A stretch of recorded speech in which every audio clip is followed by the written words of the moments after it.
Vamos lá? Eu vou caminhando e vou gravando o vídeo para vocês. Até barulhinho de carro, barulhinho de animal. Continuamos aqui no interior. Bem gostoso, né? Vocês vão me acompanhar aí. Vamos lá.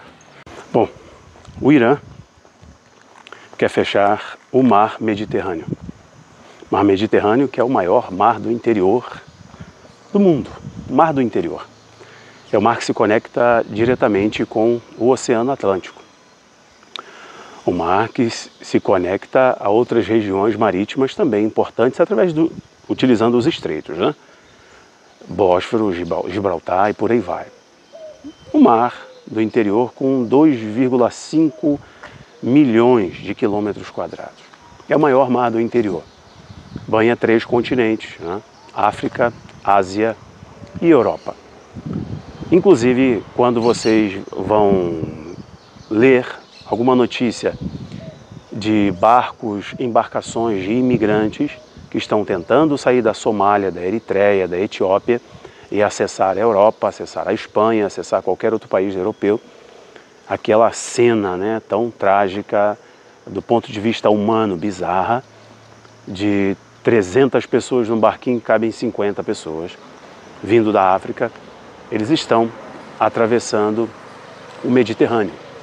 O mar Mediterrâneo foi muito importante no decorrer da história. E reforço para vocês o que já reforcei algumas vezes, para dar a vocês camadas de entendimento sobre as causas da Primeira Grande Guerra Mundial e da Segunda Grande Guerra Mundial. Lembro que falei para vocês que, olha, se vocês quiserem de fato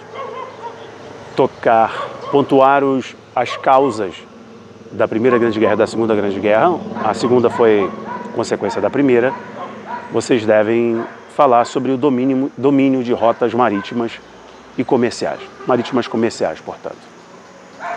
Bom, o Irã, dando uma declaração de que vai fechar, tem um riozinho bem legal aqui, ó. O Irã dando declaração no dia de hoje de que vai fechar o mar Mediterrâneo, não se sabe como. Mas ele vai ter apoio de quem? Do Hezbollah. Ele consegue acessar também através de Gaza, mas Israel está controlando basicamente o norte de Gaza. Como que ele faria isso?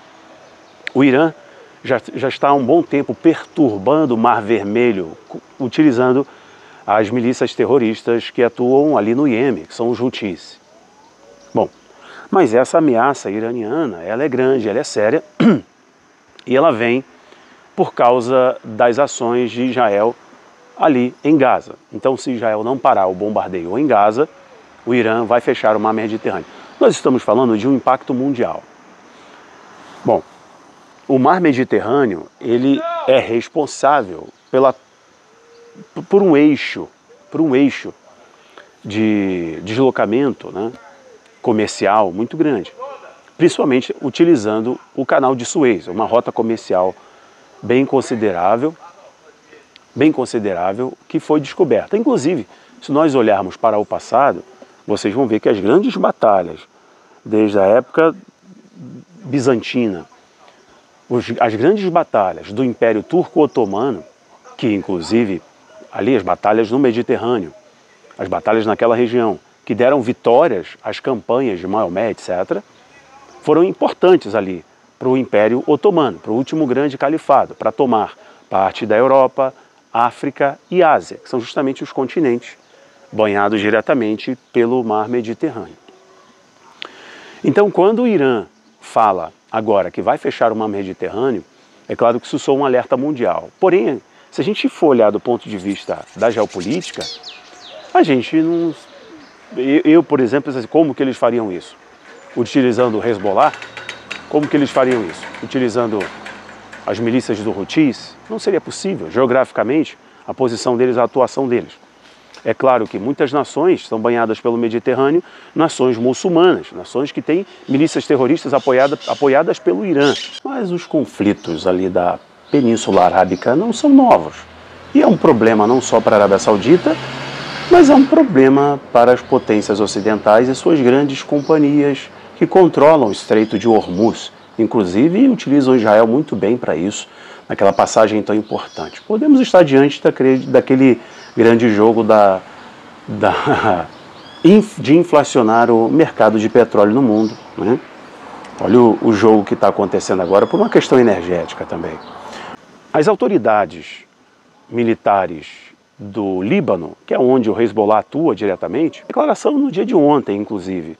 Eu gravei esse vídeo no dia 24. 24, né? Não. Para isso, eles contariam com o apoio das forças de paz, ou de alguma resolução das forças de segurança da ONU, ou de alguma cúpula internacional que fosse criada. Isso é interessante, porque isso envolve diretamente Israel. Lembrando a vocês que Israel está bombardeando posições estratégicas do Hezbollah ali no Líbano. E a gente precisa pontuar isso aqui. Tá? Então, não vejo nesse momento força suficiente no Irã, em termos de articulação e adesão de outros movimentos terroristas, milícias, para conseguir fechar o mar Mediterrâneo. Mas só reforço a vocês que travar o Mediterrâneo, travar o Bósforo, travar o Suez, travar Gibraltar, isso mexeria com o mundo. Eu lembro que no ano de 2020, no início da crise sanitária, teve um navio que encalhou no Suez, ele ficou atravessado no Suez. E aí o comércio mundial foi completamente bagunçado. Lembram disso? Uma suspeita de inflacionar o mundo inteiro, né? Produtos se deslocam por todo o mundo, depende de passar pelo Suez. Lembra que o Suez, até o Suez ter o controle de grandes potências ocidentais, ali teve muito conflito, teve muita guerra, né? Teve muito lobby, muita negociação e etc. Então o Suez é muito importante. Assim como o Mar Meridional. Como eu falo para vocês, olha, quando se fala em travar rotas marítimas comerciais, nós estamos falando de guerra mundial. Nós estamos falando da Terceira Guerra Mundial. Então por isso que eu vim aqui comentar com vocês. Porque inclusive lá no Mar Meridional da China, nas águas internacionais próximas a Taiwan, no Estreito de Taiwan, principalmente ali no Indo-Pacífico para localizar você geograficamente. Ali nós estamos falando de bilhões e bilhões de dólares todos os meses. Milhões e milhões de barris de petróleo que passam por ali, que abastecem a China, que abastecem toda a parte sul ali, todos aqueles países que têm bases militares dos Estados Unidos também para proteger as posições ocidentais, né?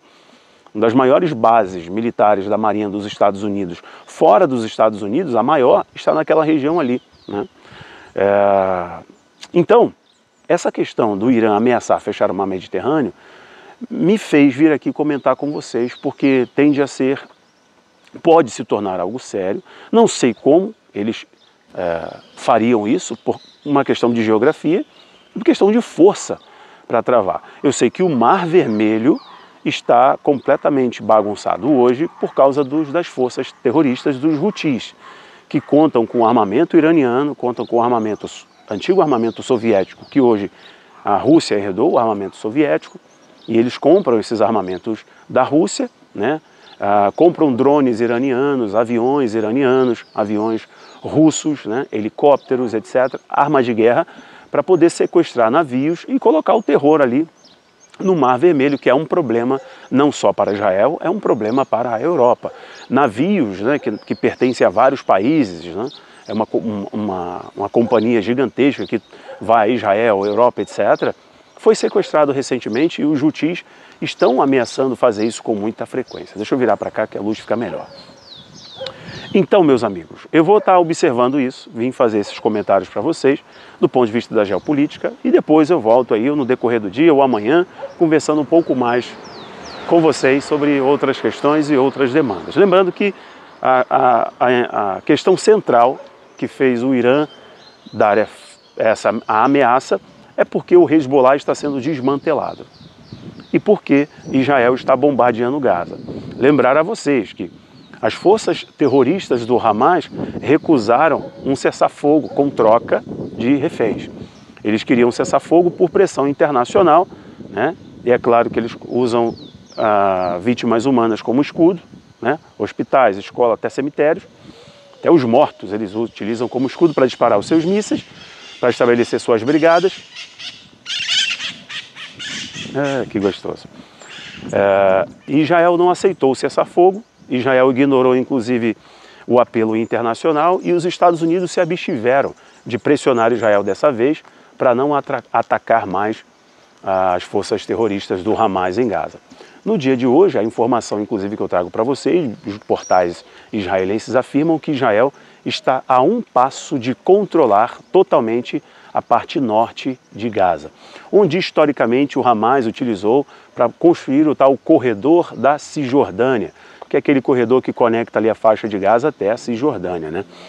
Então, nesse momento que Israel se prepara para assumir o controle total da parte norte de Gaza e acabar com as bases, os quartéis generais do Hamas, prender muitos e muitos terroristas, muitos estão se entregando, o Irã percebe que nesse jogo a pressão internacional faz com que a sua causa também, né, diminua.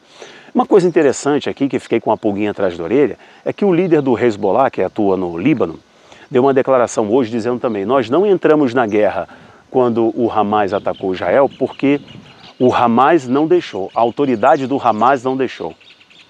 Interessante isso, porque se fosse dessa maneira, o Hamas perceberia que o foco, a mídia internacional não seria só para ele. E também o Hamas percebeu que se trouxesse o Hezbollah para a guerra, se tornaria não só uma questão territorial, uma questão ali de humanitária, né? Olha, é um genocídio que Israel faz, de colonização com os palestinos, etc., a causa palestina. Isso traria a questão de uma guerra regional generalizada. Se entrasse imediatamente naquela guerra lá de outubro, né, aquela invasão no território israelense, fosse coordenado diretamente com Gaza, através de Gaza, e através do Líbano, na fronteira norte ao Líbano, pelo Hezbollah. Então, por isso que eu entendo que o Hamas, as lideranças do Hamas, exigiram que o Hezbollah só entrasse em um segundo momento na guerra. Bom, nós sabemos desde sempre que o grande cabeça, o grande chifre dessa coalizão terrorista é o Irã. E até onde isso vai dar, eu vou estar aqui observando e trazendo informações para vocês, tá bom? Um beijo no coração de vocês aí. Vou caminhar. Tchau!